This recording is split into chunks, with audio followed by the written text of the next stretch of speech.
认真攻略从不漏球啊！大家好，我是琉璃。这期视频呢是暗黑4 PTR 死灵法师的构筑思路的分享。那么和上一期视频一样，我们这期视频聊到的 BD 是不会出构筑的，得等到 PTR 实战检验之后我再会发出来。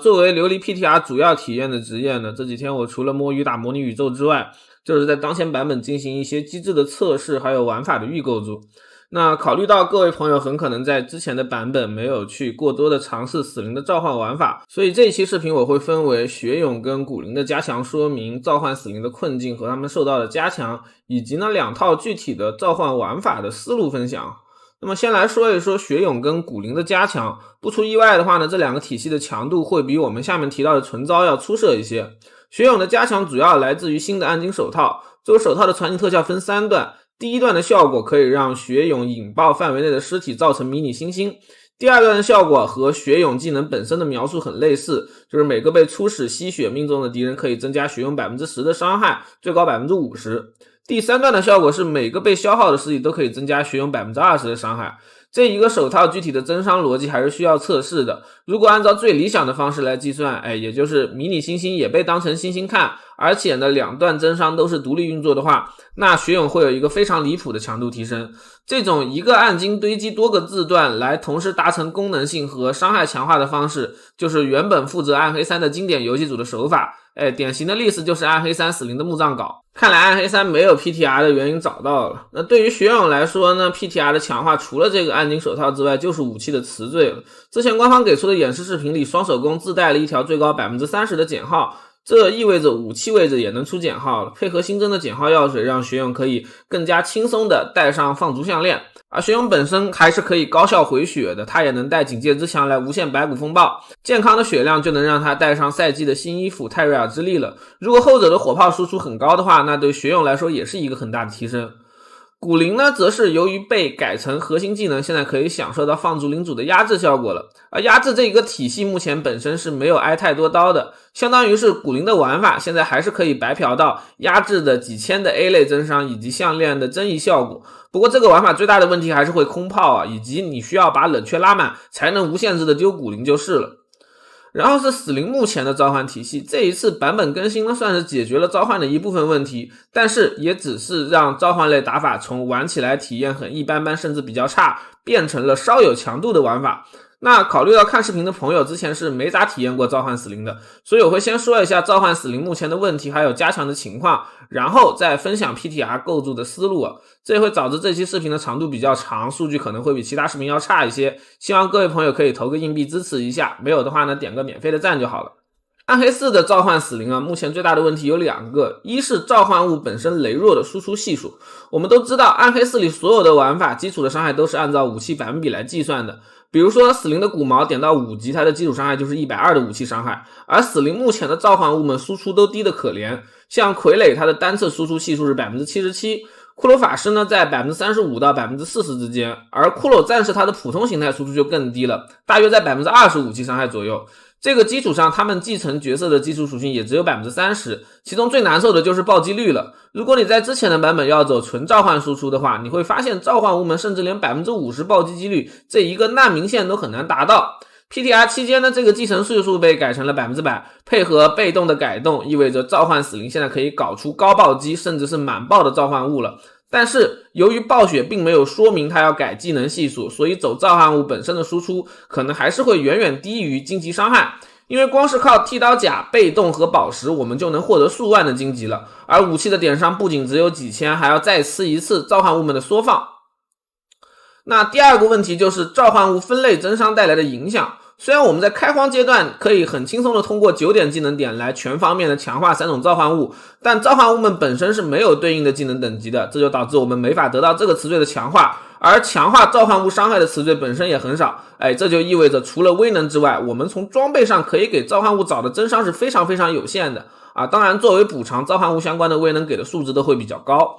如果说技能与威能的平衡还算凑合，那巅峰盘的拉垮就是纯召唤目前表现比较难堪的主要原因了。除了我们的初始盘之外，对纯召唤玩法来说可以得到直接受益的巅峰盘就只有2个，它们呢分别是征服全部召唤物的邪性领袖，以及征服傀儡专精的魁梧躯体，然后你就很难再从其他的巅峰盘里找到可以征服仆从的稀有节点了。那这就导致纯招玩法只能尽可能多的在这2个巅峰盘里去加点，然后其他的巅峰盘就只能走雕纹了。而在这个基础上，如果你目前要走纯招思路，你还得分别给骷髅法师和傀儡分别点一个专属的巅峰盘来强化他们，那这就导致巅峰盘被限制的更加严重了。当然下个版本召唤物继承所有属性之后呢，给全抗的骷髅法师可以考虑换成别的，但法师本身在纯招玩法里要打输出占比可能会比较大，这也是让人比较头疼纠结的点。那接下来呢是 PTR 里死灵相关的强化内容啊，我这期视频只会聊针对纯招的强化。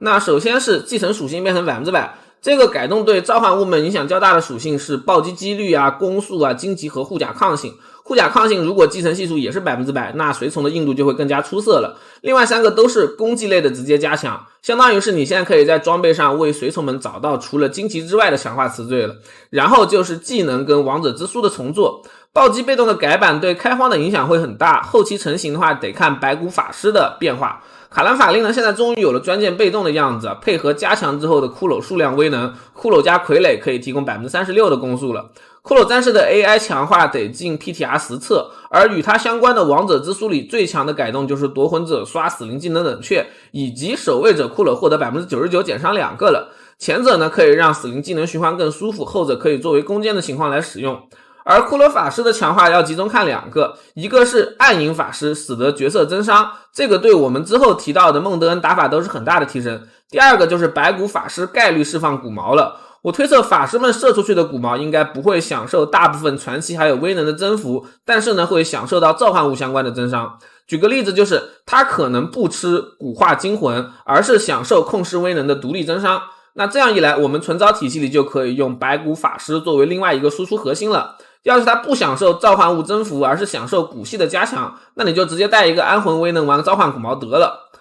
傀儡呢算是享受召唤物继承争议最大的点了，因为这一个技能它是荆棘死灵玩法的核心啊，就继承荆棘的提升对它是一个非常大的增强。传奇威能方面影响最大的应该是秘术统御，这个威能现在可以直接加2骷髅和加2骷髅法师，这个加强方式也是足够简单粗暴的，跟之前的硬化白骨直接减伤仆从加角色一样，可以让我们腾出一个威能位置来放新的东西。部区指挥官的增伤如果是独立的话会很强很强啊，因为召唤打法里大军是可以接近无缝的。它从攻速改成增伤的主要原因呢，恐怕还是邪性领袖的改版，这样子就让我们不是能够一威能凑齐100攻速来满增伤了。孟德恩戒指的改动会让它更加稳定，但从描述来看，你想要玩它估计还得是堆积角色自身面板那一套。那其他的改动都是数值的改动，我这边就不再过多描述了。接下来聊聊个人2个预构筑的玩法，就分别是以召唤物为核心的常规荆棘召唤，以及呢以孟德恩戒指为核心的全自动召唤。那经济召唤的构筑就很简单，就是我们去堆积各种征服召唤物相关的词缀和威能，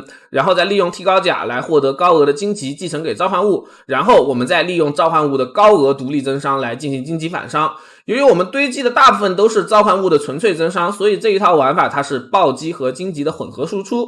但是呢，由于针刺暴突这个威能现在对召唤物也是生效的，所以大部分还是以荆棘为主的。速刷底层大秘境的时候呢，应该很容易傀儡一个技能触发反伤就清空身边的区域了。这套打法的巅峰需要主加2个召唤盘，尽可能的多的去拿召唤物相关的增伤，然后其他的盘就是雕纹触发器了。这一套玩法呢，也是 PTR 开荒最好用的一套，因为它本身是没有暗金的刚需的，魂剑没刷出来你就自己按卷须跟召唤。其二呢，调出剃刀甲之前也可以靠召唤物本身来过渡，当然强度目前也是未知的，主要是不知道大秘境里反伤的效率如何。如果 BOSS 的各种 AoE 技能都能效率触发反伤的话，那大秘境打起来会非常轻松了。孟德恩召唤的构筑就不一样了，这一套构筑里我们的输出核心是孟德恩戒指，而这枚戒指的在之前版本经过测试，它是不享受任何召唤物增伤的，它触发时候的伤害只取决于我们角色的面板，而且也能享受到角色的暴击爆伤和易伤等等加成，所以构筑它的核心就变成了如何效率的提升自己的面板。这里呢，我们就要采用枯萎加